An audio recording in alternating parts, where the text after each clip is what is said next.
কোনো রাজনৈতিক দল যদি এককভাবে তাদের অবস্থান নেওয়ার জন্য আমাদেরকে আলটিমেটাম বেঁধে দেয় বা জোর করে, তার মানে হচ্ছে ওনাদের মধ্যে ঐক্যমত্য নাই এবং ওনারা চাচ্ছেন ওনাদের দলীয় পজিশনটা যেন এই সরকার আপহোল্ড করে। এটা দুর্ভাগ্যজনক। ওনাদেরকে তো যথেষ্ট আলোচনার সময় দেওয়া হয়েছে। ওনারা যেই অনৈক্য দেখাচ্ছেন, জুলাইয়ের স্পিরিটকে ওনারা কোথায় নিয়ে গেছে এটা ওনাদের বিবেচনা করা উচিত। জি, আপনি যেটা বলেছেন এটা দুর্ভাগ্যজনক। 270 দিন যাবৎ আলাপ আলোচনা করে আলাপ আলোচনার পর আমরা প্রধান রাজনৈতিক দলগুলোর বক্তব্যের মধ্যে যে অনৈক্যের সুর দেখছি এটা হতাশাব্যঞ্জক এবং এই তীব্র বিরোধের মধ্যে কিভাবে সমঝোতার দলিল পাশ হয় এটা খুব দুরূহ একটা চ্যালেঞ্জ আমাদের সামনে এনে দিয়েছে। ওনাদের তো আসলে ঐক্যবোধ হয় নাই কিছু ভাইটাল প্রশ্নে।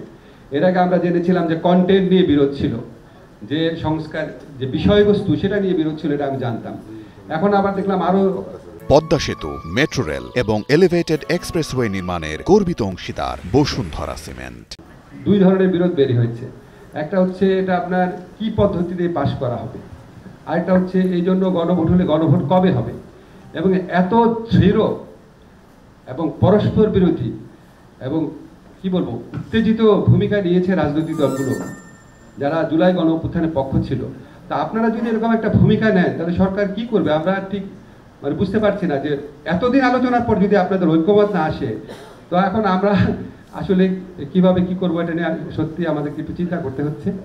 আজকে আমাদের এমনি জেনারেলি একটা আলোচনা হয়েছে যে অনৈক্যের বিষয়গুলো। একটা হচ্ছে আপনারা জানেন ঐক্যমত্য কমিশন দুইটা বিকল্প দিয়েছে।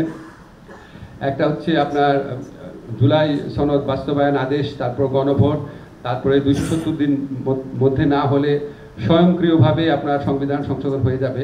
তো এটা একটু মানে এরকম কোনো নজির আছে কিনা বা এটা আদৌ সম্ভব কিনা এটা আমরা দেখব। আর এটা হচ্ছে এই দায়িত্ব নির্বাচিত সংসদের হাতে ছেড়ে দেওয়া। এই দুইটা আপনার বিকল্পের মধ্যে কোনটা আসলে বেশি গ্রহণযোগ্য সেটা নিয়ে রাজনৈতিক দলের মধ্যে তীব্র মতবিরোধ রয়েছে। আর গণভোট কবে হবে ওটা নিয়ে তো বিরোধ তীব্রতম পর্যায়ে পৌঁছে গেছে বোধহয়। তো এইসব ব্যাপারে একটা সময় আমাদেরকে সিদ্ধান্ত নিতে হবে। সিদ্ধান্ত নেবেন প্রধান উপদেষ্টার নেতৃত্বে আমরা থাকবো, আমরা ওনাকে সহায়তা করার জন্য থাকবো। সিদ্ধান্তটা কোনো পার্টিকুলার কেউ নেবেন, এটা আপনারা নিশ্চিত থাকেন। এই সিদ্ধান্ত প্রধান উপদেষ্টা নেবেন। আমাদের সাথে কনসাল্ট করার প্রয়োজন হলে উনি কনসাল্ট করবেন এবং আমরা যে সিদ্ধান্ত নিব সেখানে আমরা দৃঢ় থাকবো।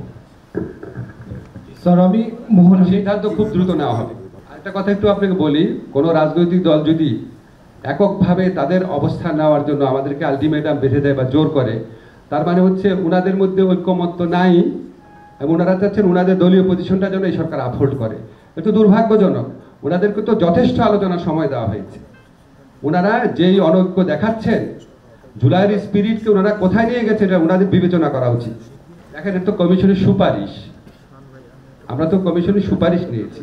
সুপারিশটা আমরা কিভাবে বাস্তবায়ন করব সেখানে সরকারের স্বাধীনতা রয়েছে, এটা আমাদের প্রধান উপদেষ্টা ডিসাইড করবেন।